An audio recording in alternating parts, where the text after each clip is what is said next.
வணக்கம் நண்பர்களே. Engineering மெக்கானிக்ஸில் பேரலலோகிராம் law of forces பார்ப்போம். Parallelogram law of forces states that if two forces P and Q acting at a point are represented in magnitude and direction by the two adjacent sides of a parallelogram, then the resultant R is represented in magnitude and direction by the diagonal of the parallelogram passing through that point. Okay. So இப்போ ரெண்டு force ஒரு பார்ட்டிக்கலில் act ஆகுது அப்படின்னு சொன்னால் கண்டிப்பாக அந்த ரெண்டு ஃபோர்ஸுக்கும் இடையில ஒரு ஆங்கிள் இருக்கும், ரைட்டா? அப்படி இல்லைன்னா அது வந்து கொலீனியர் ஃபோர்ஸு, ஒரே லைன் ஆஃப் ஆக்ஷனாக இருக்கும், ரைட்டா? அப்படி இல்லாமல் ரெண்டுமே வேறு வேறு லைன் ஆஃப் ஆக்ஷனில் ஒரு பார்ட்டிக்கல்லேருந்து ஆக்ட் ஆகுது அப்படின்னு சொன்னால் இட் மஸ்ட் பி கன்கரண்ட், ரைட்டா? இந்த பாயிண்ட்லேருந்து ரெண்டு ஃபோர்ஸ் வந்து ரெண்டு டைரக்ஷனில் ஆக்ட் ஆகுது. ஸோ இந்த கேஸை வந்து ரெண்டு ஃபோர்ஸை வந்து பேரலலோகிராமோட ரெண்டு adjacent சைடில் நம்ம ஃபிக்ஸ் பண்ணிடலாம், ரைட்டா? இப்படி ஃபிக்ஸ் பண்ணிட்டோம் அப்படின்னு சொன்னால் the resultant will be represented by its diagonal passing through this point. Okay, இப்போ டயகனல் ரெண்டு டயகனல் இருக்குது, இங்கே ஒரு டயகனல், இது ஒரு டயகனல். ஸோ இந்த டயகனல் தான் வந்து உங்களுக்கு, அதாவது பாசிங் த்ரூ திஸ் பாயிண்ட், ரைட்டா? ஸோ அந்த பாயிண்ட் ஆஃப் கன்கரன்சி, அந்த பாயிண்ட் வழியாக பாஸ் ஆகிற டயகனல் தான் வந்து it will represent the resultant both in magnitude and direction, right? சரி, இப்போ இது அனாலிட்டிக்கல் மெத்தடில் பார்த்தீங்க அப்படின்னு சொன்னால் உங்களுக்கு ரிசல்டன்ட்டோட மேக்னிடியூடு இது வரும். இது எல்லாருக்குமே தெரியும், ரைட்? இது cosine formula R equal to root of P square plus Q square plus 2PQ cos theta. இது வந்து மறக்கக்கூடாது, ரைட்? தீட்டாங்கிறது என்ன அப்படின்னு சொன்னால் the angle between two forces, அந்த ரெண்டு ஃபோர்ஸுக்கும் இடையில உள்ள ஆங்கிள் தான் தீட்டா. இப்போ இன்னொன்று நாம் கண்டுபிடிக்கணும் என்ன அப்படின்னு சொன்னால், இப்போ இந்த ரிசல்டன்ட் வந்து resultant is represented both in magnitude and direction சொல்லியிருக்கோம் இல்லையா? நம்ம மேக்னிடியூடை கண்டுபிடிச்சிட்டோம். R equal to root of P square plus Q square plus 2PQ cos theta. What is its direction? That is nothing but alpha. அதாவது direction of the resultant with respect to any one of the forces, ரைட்டா? So நம்மளோட காம்பட்டிபிலிட்டிக்கு நம்ம ஒரு force, அந்த ரெண்டு ஃபோர்ஸில் ஒரு ஃபோர்ஸை ஹரிசாண்டலாக நம்ம வச்சுருக்கோம், ரைட்டா? ஹரிசாண்டலாக வச்சுருக்கோம். அது பிஆவும் இருக்கலாம், இல்லை கியூவாகவும் இருக்கலாம்.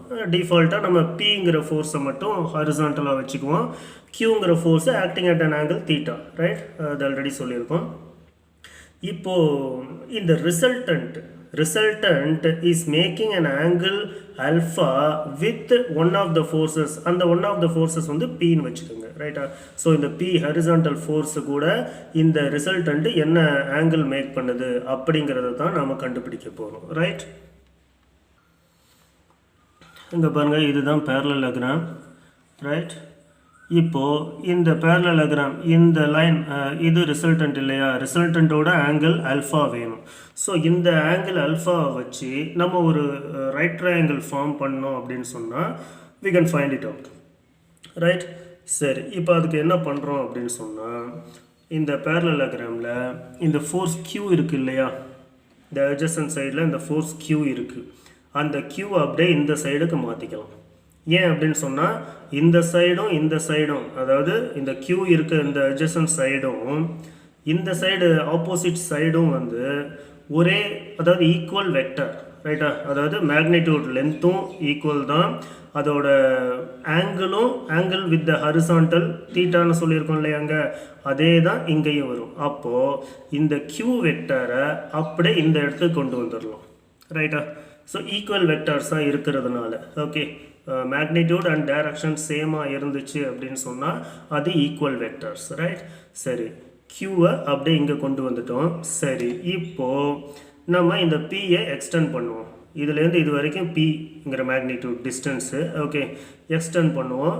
So that we can form a right angled triangle, ரைட்டா? சரி, இப்போ இந்த ரைட் ஆங்கிள்டு ட்ரையாங்கிளில் பார்த்தீங்க அப்படின்னு சொன்னால் உள்ள ஒரு ட்ரையாங்கிள் இருக்கா? அதாவது Qங்கிற வெக்டர் தீட்டாங்கிற ஆங்கிளில் இன்க்ளைண்ட் ஆகி இருக்குது, ஓகே. அதை வச்சு ஃபார்ம் ஆகிற இந்த ரைட் ட்ரையாங்கிளை பார்த்தீங்க அப்படின்னா இது தீட்டாங்கும்போது இது Q காஸ் தீட்டான்னு வருமா? ஏன்னா hypotenuse Q, right? q cos தீட்டான்னு இந்த சைடு வரும், q sin தீட்டான்னு இது இந்த சைடு வரும். இது ஆப்போசிட் சைடு, இது adjacent சைடு, ரைட்டா? ஓகே, இதை எழுதிக்கிட்டீங்க அப்படின்னு சொன்னால் now come to this outer right angled triangle. இந்த ரைட் ஆங்கிள்டு ட்ரையாங்கிளில் தான் நமக்கு அல்ஃபா இருக்குது. அதை கன்சிடர் பண்ணால் தான் நமக்கு அல்ஃபா கிடைக்கும், ரைட்டா? சரி, இப்போ tan ஆஃப் அல்ஃபா என்ன அப்படின்னா இந்த ட்ரையாங்கிளில் பாருங்கள், ஆப்போசிட் சைடு பை adjacent சைடுன்னு வருமா? அப்போ ஆப்போசிட் சைடோட magnitude q into sine theta divided by the adjacent side of this outer triangle is p plus q cos theta னு வருதா? இதுலேருந்து இது வரைக்கும் p, இதுலேருந்து இது வரைக்கும் q cos theta. So tan alpha is equal to q sin theta divided by p plus q cos theta. இதுதான் உங்களுக்கு answer. Okay, so alpha is equal to tan inverse of q sin theta divided by p plus q cos theta. இப்போ இதில் அல்ஃபாங்கிறது என்ன அப்படின்னு சொன்னால் the angle made by the resultant force with the force P. இதை mention பண்ணணும் கண்டிப்பாக, ரைட்டா? ஏன்னா இந்த ரிசல்டன்ட் வந்து Pங்கிற ஃபோர்ஸுக்கு Pங்கிற ஃபோர்ஸோட எவ்வளோ ஆங்கிள் மேக் பண்ணுதுங்கிறது தான் இந்த அல்ஃபா, ரைட்டா? சரி, நம்ம சப்போஸ் இதை Qஆ வச்சுக்கிட்டு இதை Pஆ வச்சுக்கிட்டோம் அப்படின்னு சொன்னால் இந்த அல்ஃபாங்கிறது என்ன அப்படின்னா angle made by the resultant with க்யூன்னு வருமா? ஸோ அந்த இடத்துல உங்களுக்கு இது க்யூன்னு வரும், இது பின்னு இருக்கிறதுனால இங்கே பி காஸ் தீட்டா வரும், இங்கே பி சைன் தீட்டா வருமா? அப்போது இந்த எக்ஸ்பிரஷன் மாறி வரும், அதாவது P sine theta divided by Q plus P cos தீட்டான்னு மாறி வரும். ஓகே, ஸோ இந்த ஆங்கிளில் வந்து சைன் காஸ் பி க்யூலாம் இன்வால்வ் ஆகிறதுனால இது கொஞ்சம் கன்ஃபியூஸ் ஆகும். அதுக்காக தான் இந்த டெரிவேஷன். இது ஒன்றும் இல்லை, ஒரு சிங்கிள் லைனில் நம்ம டெரைவ் பண்ணிடலாம், ரைட்டா? ஒரு நிமிஷத்துக்குள்ளே டெரைவ் பண்ணிடலாம். ஸோ இந்த டெரிவேஷனை ஞாபகம் வச்சுக்கோங்க. ஏன் அப்படின்னு சொன்னால் அவங்க வந்து what is the angle made by the resultant with either of the any of the ஃபோர்ஸஸ்ன்னு கேட்கலாம், பிஏன்னு கேட்கலாம், க்யூன்னு கேட்கலாம், ரைட்டா? ஸோ பின்னு கேட்டால் உங்களுக்கு இப்படி வரணும், க்யூன்னு கேட்டால் மாறி வரணும், ரைட்டா? அதை வந்து தெரிஞ்சுக்கணும். இப்போ ஆர்எஸ் குர்மி அந்த இது அப்ஜெக்டிவ் புக்கில் பார்த்தீங்க அப்படின்னு சொன்னால் தெளிவாக கொடுத்துருக்காங்க. இந்த ஆப்ஷன் வந்து இது மாற்றி மாற்றி கொடுத்துருப்பாங்க, ஏபிசிடி, ரைட்டா? ஸோ அதை வந்து நீங்கள் கரெக்டாக பண்ணணும், அதுக்காக தான் இந்த derivation. Okay, right. Okay, coming to the special cases in this parallelogram law. Okay, இப்போ அந்த ரெண்டு ஃபோர்ஸ் ஆக்ட் ஆகுதுன்னு சொல்லியிருக்கோம் இல்லையா? பி அண்ட் கியூ ஆக்ட் ஆகுது, ரைட்? அந்த பிக்கும் கியூக்கும் உள்ள ஆங்கிள் தீட்டான்னு சொல்லியிருக்கோம், நடுவில் உள்ள ஆங்கிள், ரைட்டா? அந்த தீட்டா ஜீரோவாக இருந்துச்சுன்னா, அதாவது பிங்கிறத ஹரிசாண்டலாக வச்சுருக்கோம், கியூங்கிறத அட் அன் ஆங்கிள் தீட்டா வச்சுருந்தோம் நம்ம, அந்த தீட்டா ஜீரோ ஆகிடுச்சுன்னா along the P itself Q will act. Okay, so பியும் கியூவும் வந்து ஒரே லைனில் ஆக்ட் ஆகும். It will form a collinear forces, ரைட்டா? Collinear forces. அப்போ collinear forces acting in the same direction, right? Acting in the same direction. Theta 0 na same direction la da act ஆகுது. P in the direction positive direction x axis na Q அதே direction தான் act ஆகுது. அப்போ resultant என்னவா இருக்கும்? இதுக்கு already தெரியும். நம்ம ஆக்சுவலாக இந்த கொலினியர் கன்கரண்ட் ஃபோர்ஸஸ் இதெல்லாம் படிக்கும்போதே இதெல்லாம் படிச்சிருப்போம், ரைட்? அது ஆல்ரெடி எல்லாருக்கும் தெரியும். அதனால தான் டைரெக்டாக லாஸ் ஆஃப் ஃபோர்ஸஸ் ஆரம்பிச்சிட்டோம், ரைட்டா? இப்போ இந்த கொலினியர் ஃபோர்ஸஸில் ரெண்டு ஃபோர்ஸ், இது வந்து ஒரு 50 நியூட்டன், இது வந்து ஒரு 100 நியூட்டன் அப்படின்னு சொன்னால் the resultant force of these two will be sum of these two வருமா? அது ஆல்ரெடி ஆட்டோமேட்டிக்காக தெரியும் உங்களுக்கு, ரைட்டா? So R equal to P plus Q. இது வந்து இந்த பேரலோகிராம் லாவில் எப்படி வருது அப்படிங்கிறத பார்ப்போம். இதே பேரலோகிராம் லாவில் நான் இதை சப்ஸ்டியூட் பண்ணேன்னா தீட்டா ஈக்குவல் டு 0ன்னு நம்ம சப்ஸ்டியூட் பண்ண வேண்டி வரும், ரைட்டா? So if P and Q are collinear, theta equal to 0. Resultant force formula இதுவா? தீட்டாவுக்கு பதிலாக 0 போடுறீங்களா? காஸ் 0 1 ஆகிடுமா? So P square plus Q square plus 2pq whole root p plus q whole square root. அப்போ r equal to p plus q னு வருதா? So if theta equal to 0, r equal to p plus q. அப்போ what is alpha? அதாவது resultant எதில் act ஆகும்னா அதே லைனில் தான் ஆக்ட் ஆகும். By simple consideration itself we can imagine this. Okay, alpha equal to 0ங்கிறதையும் நம்ம வந்து அந்த tan alpha இதில் போட்டு நம்ம கண்டுபிடிச்சிக்கலாம். ஓகே, ஸோ அது என்ன வந்துச்சு, q sin theta tan alpha equal to q sin theta divided by p plus q cos theta வந்துச்சா. ஸோ தீட்டாக்கு 0 போட்டிங்கன்னா அந்த நியூமரேட்டர் 0 ஆகிடும். So tan alpha is equal to 0. So alpha is equal to 0. Okay, so the resultant R will act along the line of action of P and Q. So இந்த கேஸ்க்கு okay. Next கேஸ்க்கு வாங்க. Next கேஸில் அவங்களுக்கு if theta is equal to 90 degree, right. இப்போ நார்மலாக system of ஃபோர்ஸஸில் அதெல்லாம் already படிச்சிருப்பீங்க. Horizontal component, vertical component அப்படின்னு சொல்லி அதில் 2 காம்போனன்ட் தான் இருக்குது, ஹாரிசான்டல், வெர்டிக்கல், ரைட்டா. Both are mutually perpendicular to each other அப்படிங்கும்போது நம்ம அந்த ரிசல்டன்ட்டு இது வழியாக பாஸ் ஆகும்னு சொல்கிறோம்.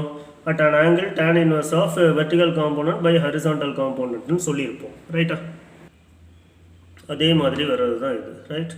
If theta equal to 90 degree அந்த பேரலோகிராம் என்னவா ஆகும்னா ஸ்கொயராக மாறிடும், ரைட்டா. ஸ்கொயருங்கிற ரெக்டாங்கிளாக மாறிடும். ஓகே, பி அண்ட் கியூ ஈக்குவலாக இருந்தால் தான் அது ஸ்கொயராக இருக்கும். பி அண்ட் கியூ வேறு வேல்யூ அன்ஈக்குவல் வேல்யூஸாக இருந்துச்சு அப்படின்னு சொன்னால் that will be a rectangle. Parallelogram ரெக்டாங்கிளாக மாறிடும். P and Q are perpendicular forces, ரைட்டா. அப்போது அதே பேரலோகிராமில் அந்த மேக்னிடியூடு ஃபார்மில் சப்ஸ்டியூட் பண்ணோம் அப்படின்னா 2pq cos 19 வருதா, cos 90 0வா. So r equal to root of p square plus q square. இதே தான் நம்ம அந்த சிஸ்டம் ஆஃப் ரெசல்யூஷன் ஆஃப் ஃபோர்ஸஸில் நம்ம பார்ப்போம், ரைட்டா. Resultant is equal to magnitude of the resultant is equal to root of horizontal component square plus vertical component ஸ்கொயர்னு போடுவோம், ரைட்டா. ஞாபகம் இருக்கு இல்லையா, horizontal component square plus vertical component square. So similar இதை தான் இங்கே போடுறோம், ஓகே. அதாவது 90 டிகிரியாக இருக்கும்போது, ரைட்டு. இதே அல்ஃபாவுக்கு பார்த்தீங்க அப்படின்னு சொன்னால் tan alpha பாருங்கள், அதே ஃபார்முலா யூஸ் பண்ணுங்கள். tan alpha equal to q sin theta divided by p plus q cos thetaவா. So q sin 90 q into 1ன்னு ஆகிடும் divided by p plus q cos 90 cos 90 0, ரைட்டா. ஸோ இந்த டேர்ம் வேனிஷ் ஆகிடும். So உங்களுக்கு q by பின்னு வருமா. tan alpha is equal to q by P. க்யூங்கிறது உங்களுக்கு இந்த ரெசல்யூஷன் ஆஃப் ஃபோர்ஸஸில் பார்த்தீங்கன்னா க்யூங்கிறது உங்களுக்கு வெர்டிக்கல் சிக்மா எஃப்ஒய், ரைட். பிங்கிறது ஹரிசான்டல் சம்மேஷன், ரைட்டா, FX. q sigma FY by sigma FX. அதை வச்சு தான் நம்ம ரிசல்டண்ட்டோட ஆங்கிளை கண்டுபிடிப்போம். அதே சிமிலர் இதுதான் இங்கே. So alpha equal to tan inverse of q by P, ரைட்டா. ஓகே, தென் கேஸ் 3 என்ன பார்த்தீங்கன்னா தீட்டா இஸ் 180 டிகிரி. தீட்டா 180 டிகிரியாக இருந்துச்சு அப்படின்னு சொன்னால் எப்படி வரும். ஸோ இப்படி இருக்க க்யூங்கிற ஃபோர்ஸ் வந்து இப்படி இருக்கிறது அப்படியே இப்படி ரொட்டேட் ஆகி இங்கே வந்துடும், ரைட்டா. ஸோ உங்களுக்கு P இந்த டைரக்ஷனில் இருக்குது, Q இந்த டைரக்ஷனில் இருக்குது. ஸோ இப்போயும் கொலீனியர் ஃபோர்ஸஸ் தான், ஏன்னா same line of action. So P and Q are in same line of action, collinear, concurrent, ஒரே பாயிண்ட்லேருந்து ஸ்டார்ட் ஆகுது, concurrent, okay. But opposite in direction, ரைட்டா. டைரக்ஷன் ஆப்போசிட்டாக இருக்குது. இது பாசிட்டிவ் டைரக்ஷனில் போகுது P, Q வந்து நெகட்டிவ் டைரக்ஷனில் போகுது, ரைட்டா. சரி, இப்போ இதுக்கு என்ன அப்படின்னு சொன்னால் P and Q are collinear but acting in opposite direction. So அதே ஃபார்முலாவை அப்ளை பண்ணுங்கள். cos 180 வருமா இந்த டேர்ம். So that is equal to P square plus Q square minus 2PQ, that is nothing but P minus Q whole square root. So R equal to P minus Q, okay. By simple consideration we can understand this. இப்போ for example இந்த டைரக்ஷனில் உங்களுக்கு 50 Newton ஒன்று apply பண்ணுறோம் அப்படின்னா அதுக்கு just opposite டைரக்ஷனில் ஒரு 20 நியூட்டன் அப்ளை பண்ணியிருக்கோம்னா எவ்வளோ உங்களுக்கு வந்து ரிசல்டன்ட் ஃபோர்ஸ் எந்த டைரக்ஷனில் ஆக்ட் ஆகுங்கிறது ஆட்டோமேட்டிக்காக தெரியும் உங்களுக்கு, ரைட்டா. அதாவது 50 பாசிட்டிவில் 20 நெகட்டிவில். ஸோ 50 மைனஸ் 20 30 நியூட்டன் இந்த டைரக்ஷனில் மூவ் ஆகுது அப்படின்னு சொல்லிடலாம், ரைட்டா. அதே ஃபார்முலா வந்துருச்சுங்க. So resultant equal to P minus Q, right. இதே 50 நியூட்டன், இது 30 நியூட்டன், இது 50 நியூட்டன்னா 30 மைனஸ் 50 அப்படின்னு வரும். தட் இஸ் மைனஸ் 20ன்னு வரும். சாரி சாரி 20 நியூட்டன், இது 50 நியூட்டன்னா மைனஸ் 13 வரும். ஸோ மைனஸ் 30 நம்ம இந்த டைரக்ஷனில் அசியூம் பண்ணுறதுனால அது மைனஸில் வருது. So we can change the direction finally. ரைட்டா? சரி, அதுதான் R equal to P minus Q. உங்களுக்கு tan ஆல்ஃபா வந்து எய்தர் 0 ஆர் 180 டிகிரி வரும். ரைட்டா? உங்களுக்கு P இஸ் கிரேட்டர் தென் Qஆ இருந்துச்சுன்னா, நான் இதில் சொன்ன மாதிரி P இஸ் கிரேட்டர் தென் Qஆ இருந்துச்சுன்னா the angle of the resultant is 0. ரைட்டா? Alpha is 0. R is P minus Q, alpha is 0. இதே Q is greater then P ஆ இருந்துச்சுன்னா, அதாவது P is less than Q ஆ இருந்துச்சுன்னா த resultant will act in this opposite direction. ரைட்டா? So இப்போ என்ன உங்களுக்கு alpha வேல்யூனா 180 டிகிரின்னு போடணும். ரைட்டா? ஸோ tan ஆல்ஃபா அது 0வாகவும் இருக்கலாம், 180ஆகவும் இருக்கலாம். Alpha equal to 0 or 180. இதுவும் அப்ஜெக்டிவில் கேட்க வாய்ப்பு இருக்குது. ரைட்? ஓகே, ஸோ இதை பார்த்துக்கோங்க, 0 degree or 180 degree. Next case பாருங்கள், case 4. If P and Q are equal forces, if P and Q are equal forces, so ஏதோ ஒரு நோட்டேஷன் வச்சுக்கோங்க, Pனே வச்சுக்கலாம். P equal to Q, that is equal to P. அப்போ என்ன ஆகும் அப்படின்னு சொன்னால், இது வந்து frequently asked in most of the examinations. ரைட்டா? நிறைய கொஷின் பேப்பரில் இது இருக்குது, உங்களுக்கு ஆர்எஸ் குர்மி அப்ஜெக்டிவ்லேயும் இருக்குது. ஓகே, இது வந்து ரொம்ப சிம்பிளான டெரிவேஷன் தான். Okay, R equal to root of P square plus Q க்கு பதிலாக அதே P போட்டுடலாம். P square plus 2P PQ க்கு பதிலாக P into P. ரைட்டா? 2P square cos theta. Right? that is 2P square into 1 plus cos thetaன்னு வருதா? நமக்கு cos thetaக்கு ஒரு ஃபார்முலா, அதாவது cos 2 thetaக்கு நமக்கு என்ன ஃபார்முலாங்கிறது தெரியும். அதாவது நமக்கு வந்து cos 2 தீட்டாக்கு என்ன ஃபார்முலான்னா 2 cos ஸ்கொயர் தீட்டா மைனஸ் 1. ரைட்டா? இதில் வந்து தீட்டாங்கிறது தீட்டா பை 2ன்னு வச்சுக்கோங்க. அப்போ உங்களுக்கு காஸ் தீட்டாக்கு என்ன ஃபார்முலா வரும்னா 2 cos square theta by 2 minus 1ன்னு எழுதலாமா? அதைத்தான் இங்கே எழுத போகிறோம்.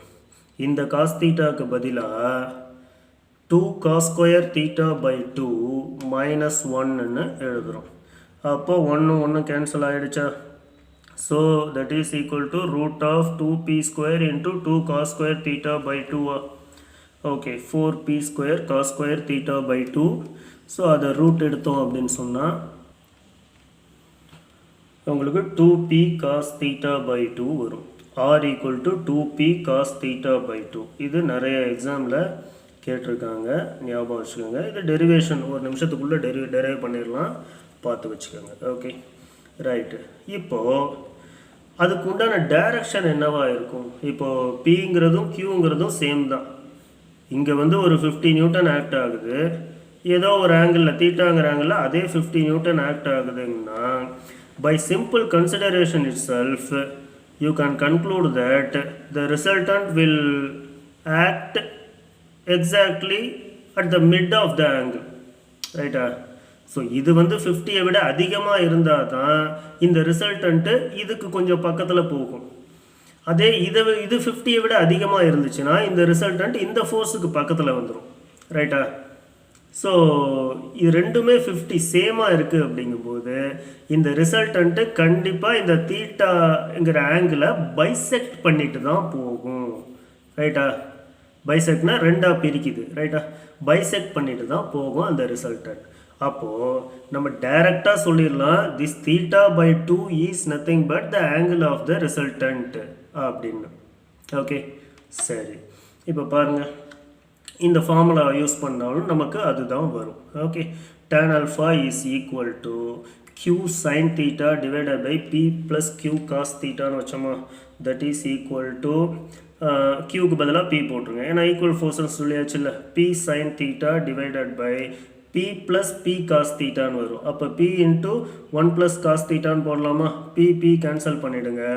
சைன் தீட்டாவை எப்படி எழுதலாம் அப்படின்னா அதே மாதிரி சைன் தீட்டாவை எப்படி எழுதலாம்னா சைன் 2 தீட்டா ஃபார்முலாவில் எழுதலாம். சைன் 2 தீட்டா என்ன? 2 sin தீட்டா காஸ் தீட்டா. இதுதான் சைன் தீட்டாவுக்கு ஃபார்முலா. அப்போ தீட்டாவுக்கு பதிலாக தீட்டா பை 2 போட்டிங்கன்னா உங்களுக்கு sine theta is equal to 2 sin theta by 2 cos theta by 2ன்னு போடலாமா? ஸோ இந்த cos 2 theta cos sine 2 theta இந்த ஃபார்முலாலாம் ஞாபகம் வச்சுக்கோங்க. ஓகே, சரி. இந்த சைன் தீட்டாவுக்கு பதிலாக in terms of theta by 2 நம்ம போடுறோம். ஏன் இந்த தீட்டா பை 2 கொண்டு வரோம் அப்படின்னு சொன்னால் நீங்கள் நல்லா ஞாபகம் வச்சுக்கோங்க. தீட்டா பை 2 டேர்மில் நம்ம எடுக்கிறோம். ஏன்னா உங்களுக்கு நல்லா தெரியுது இந்த தீட்டாவை பைசெக்ட் பண்ணிட்டு தான் இந்த ரிசல்டன்ட் போகுதுங்கிறது தெரியுது. அதை நம்ம ப்ரூவ் பண்ண போகிறோங்கும் போது நம்ம தீட்டா பை 2ங்கிற டேர்மை கொண்டு வந்துடுறோம் உள்ள. ரைட்டா? சரி, இப்போ 2 sin theta by 2 cos theta by 2 இந்த சைன் தீட்டாவுக்கு பதிலாக டிவைடட் பை 2, அதாவது 1 ப்ளஸ் காஸ் தீட்டா. இங்கே என்ன பார்த்தோம்? இங்கே பார்த்தோம் இல்லையா? 1 ப்ளஸ் காஸ் தீட்டாவுக்கு பதிலாக நம்ம என்ன போட்டோம்? 1 plus 2 cos square theta by 2 minus 1ன்னு போட்டோமா? So this will be get right 2 cos square theta by 2. Okay, so என்ன சிம்பிளிஃபை பண்ணால் 2 கேன்சல் பண்ணுறோம், காஸ் தீட்டா பை 2 கேன்சல் பண்ணுறோம், இங்கே ஒரு ஸ்கொயரை கேன்சல் பண்ணுறோம். So finally we will get sine theta by 2 divided by cos theta by 2. Okay, so tan alpha is equal to sine by cos tan theta by 2ன்னு வருமா? So alpha is equal to theta by 2ன்னு conclude பண்ணலாமா? So this is our derivation. Okay, so இது வந்து frequently asked. இது மேக்னிடியூடாக இருக்கட்டும், ரைட்டா? இந்த மேக்னிடியூடாக இருக்கலாம், டைரக்ஷனாகவும் இருக்கட்டும், ரெண்டுமே வந்து ஃப்ரீக்வெண்ட்லி நிறைய எக்ஸாம்ஸில் கேட்டிருக்காங்க. ஸோ இந்த டெரிவேஷனை பார்த்து வச்சுக்கோங்க. ஓகே.